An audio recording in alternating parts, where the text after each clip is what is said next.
आप में से हर किसी ने अपनी लाइफ में कभी ना कभी मेडिसिन जरूर खाई होगी और आप सोचते होंगे जब हम मेडिसिन को ओरली यानी कि माउथ के थ्रू ले सकते हैं तो फिर हमें इंजेक्शन की ज़रूरत क्यों पड़ती है। तो आज की वीडियो में हम बात करने वाले हैं कि हमें इंजेक्शन की ज़रूरत क्यों पड़ती है और इंजेक्शन कितने टाइप के होते हैं। तो पहले हम समझ लेते हैं कि हमारी बॉडी में ड्रग किस तरह से एंटर होती है, यानी कि हमारी बॉडी में ड्रग के रूट्स क्या हैं। तो देखिए, हमारी बॉडी में ड्रग्स या मेडिसिन को पहुंचाने के लिए कई सारे रूट होते हैं। तो पहले हमें ये जानना जरूरी है। तो मेनली हमारी बॉडी में दो तरह के रूट होते हैं, सिस्टमिक एंड लोकल।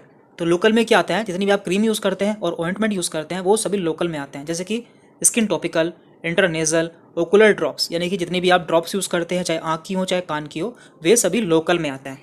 तो देखिए, जो भी हम दवाई लेते हैं उसे हमारी बॉडी में पहुंचने के लिए कई सारे रास्ते होते हैं, यानी कि उसे तरह तरह के रास्तों से होकर हमारी बॉडी में पहुंचना होता है।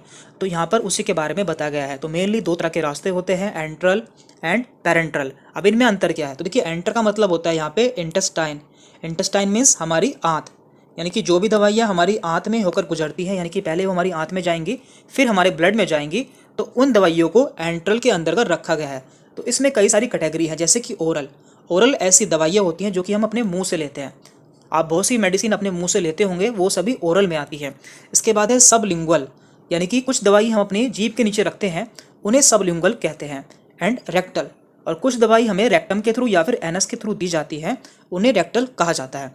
देन इसके बाद है यहाँ पर पैरेंट्रल। तो इसका मतलब क्या है? तो देखिए, यहाँ पे है पर प्लस एंट्रल, यानी कि यहाँ पर इंटेस्टाइन को बाईपास कर दिया जाता है, यानी कि मेडिसिन इंटेस्टाइन या फिर हमारे पेट में नहीं जाती है, सीधे हमारे ब्लड में जाती है। तो इसमें कौन कौन सी कैटेगरी है?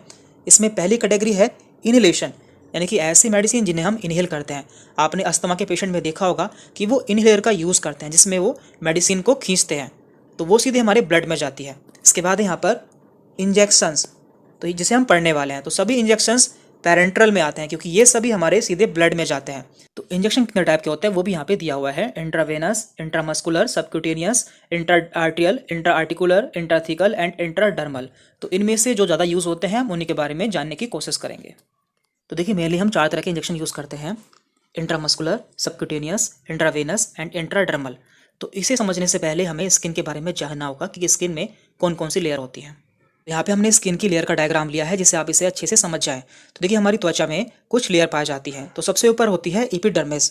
तो ये वो लेयर होती है जिसे आप अपने हाथ से छू सकते हैं और दिख सकते हैं, और इसमें मेलानोसाइट पाई जाती है, जिसके कारण हमारी बॉडी का रंग फिक्स होता है। इसके नीचे होती है डर्मिस। तो देखिए, डर्मिस में क्या होता है? डर्मिस में हमारे हेयर फॉलिकल्स, यानी कि हमारे बाल पाए जाते हैं, हमारी स्वीट ग्लैंड पाई जाती हैं, हमारी ब्लड वेसल भी इसमें ही पाई जाती हैं, जैसे कि आर्टरी, वेन, सब इसी में पाई जाती हैं, और हमारी नर्व्स भी इसी में पाई जाती हैं। इसके नीचे होता है सब क्यूटेनियस टिश्यू। तो इसमें क्या होता है? तो यहाँ पर फैट पाया जाता है, यानी कि एडिपोज टिश्यू पाया जाता है। और इसके नीचे होती है मसल्स, यानी कि मसल सबसे नीचे होती है। सबसे ऊपर एपिडर्मिस, देन डर्मिस, देन सब क्यूटेनियस टिश्यू एंड लास्ट में है यहाँ पर मसल। तो अब हम इसे समझ लेते हैं। तो सबसे पहला इंजेक्शन है यहाँ पे इंट्रामस्कुलर। जैसे कि नाम से पता चल रहा है, मस्कुलर, यानी कि ऐसा इंजेक्शन जो कि हमारे मसल्स में दिया जाता है, और इसे शॉर्ट फॉर्म में हम IM भी कहते हैं, IM। तो देखिए, इसमें क्या है, आपने देखा है कि हमारी मसल सबसे नीचे पाई जाती थी, तो इसलिए हमें इसे बिल्कुल सीधा लगाना होगा, यानी कि 90 डिग्री पे लगाना होगा, जिससे ये हमारी मसल्स तक पहुंच सके। इसलिए इसे इंट्रामस्कुलर इंजेक्शन कहा जाता है। इसके बाद है यहाँ पर सब क्यूटेनियस। तो आपने देखा था हमारी जो लास्ट लेयर है, यानी कि मसल्स हैं, उसके ऊपर एक लेयर पाई जाती है जिसे हम कहते हैं सब क्यूटेनियस, जिसमें कि हमारा फैटी टिश्यू होता है, यानी कि हमारा फैट पाया जाता है। यदि हमें इसमें इंजेक्शन लगाना हो तो हमें इंजेक्शन को 45 डिग्री पर लेना होगा, जिससे ये वहाँ तक पहुँच सके। दैन इसके बाद है यहाँ पे इंट्रावेनस, यानी कि ऐसे इंजेक्शन जो कि हमारे वेन में लगाए जाते हैं। और आप जानते हैं हमारी वेन, आर्टरी, ये सभी डर्मिस में पाई जाती है, जो कि हमारी स्किन की सेकंड लेयर है। तो देख पा रहे हैं आप, यदि हमें इसमें लगाना होगा तो हमें इंजेक्शन को थोड़ा सा टेढ़ा करना होगा, यानी कि 25 डिग्री पर लेना होगा, तभी वो हमारी उस लेयर तक पहुँच पाएगा।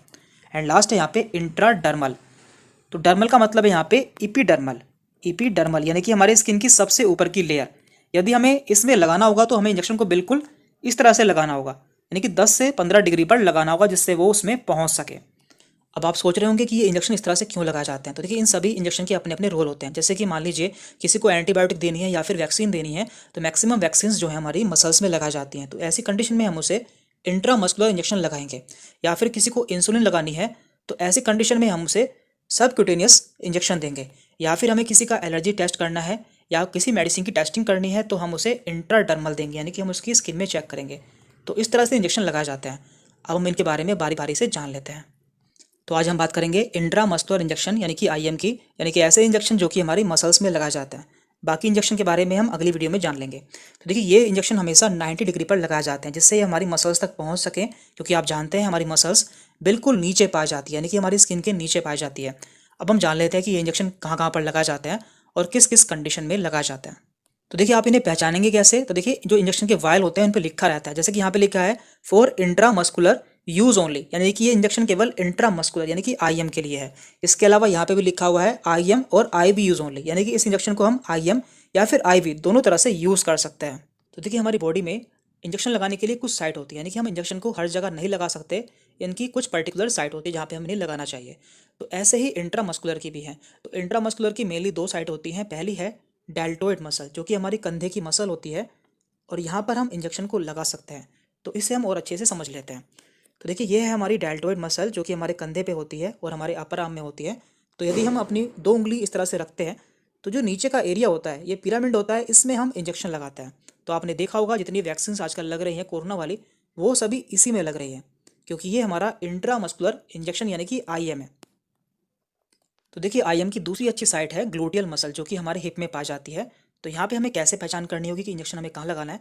देखिए मान लीजिए ये हिप है और इसमें हम इसे 4 पार्ट में डिवाइड कर लेते हैं इस तरह से। तो जो इसका अपर लेटरल पार्ट होता है, यहाँ पर हम इंजेक्शन को लगाते हैं। तो हमेशा यहाँ पे हम इंजेक्शन की 2/3 निडल को ही एंटर करते हैं। देखिए इंजेक्शन हमें बहुत सावधानी से लगाना चाहिए, क्योंकि हमारी बॉडी में नर्व्स पाई जाती हैं। यदि गलती से नर्व में इंजेक्शन लग गया तो हमारी बॉडी में प्रॉब्लम हो सकती है। जैसे कि आप देख सकते हैं यहाँ पे हमारे ग्लूटियल मसल में एक नर्व पाई जाती है जिसका नाम है सियाटिक नर्व, जो कि इस तरह से नीचे जाती है। यदि गलती से इसमें इंजेक्शन लग जाता है तो हमारी जो टांग है वो पैरालाइज हो सकती है। तो इसलिए हमें बहुत सावधानी से इंजेक्शन लगाना चाहिए। अब हम जान लेते हैं कि आईएम का यूज़ कब कब किया जाता है, यानी कि इंट्रामस्कुलर इंजेक्शन कब कब दिया जाता है। तो यदि किसी को एंटीबायोटिक्स दी जाती हैं, जैसे कि पेनिसिलिन, स्ट्रेप्टोमाइसिन, तो हम आईएम का यूज़ करते हैं। इसके अलावा यदि किसी को वैक्सीन दी जाती हैं तो उस कंडीशन में भी आईएम का यूज़ किया जाता है। और इसके अलावा यदि किसी को हार्मोनल थेरेपी दी जाती है, जैसे कि टेस्टोस्टेरोन दिया जाता है, तब भी हम आईएम का यूज़ करते हैं। तो इस वीडियो में हमने आईएम के बारे में जान लिया है। अब हम ये भी जान लेते हैं कि एंट्रल और पेरेंट्रल में अंदर क्या होता है। देखिए एंट्रल का मतलब होता है ऑफ इंटेस्टाइन, यानी कि ऐसी मेडिसिन जो कि हमारे इंटेस्टाइन के थ्रू हमारी बॉडी में जाती हैं, वो सभी एंट्रल रूट में आती हैं।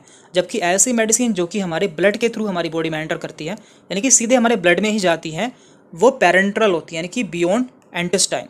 और यहाँ पे दिया हुआ है। तो देखिए ये जो होती हैं ये स्लो एक्टिंग होती है, यानी कि हमारी बॉडी में धीरे धीरे पहुँचती हैं, क्योंकि आप जानते हैं इन्हें पहले हमारे पेट में जाना होता है, उसके बाद ये हमारे ब्लड में जाती हैं। जबकि पेरेंट्रल जो होती हैं ये फास्ट एक्टिंग होती हैं, यानी कि ये सीधे हमारे ब्लड में चली जाती है। और जो पेरेंट्रल मेडिसिन है वो मैक्सिमम इमरजेंसी में यूज़ की जाती है।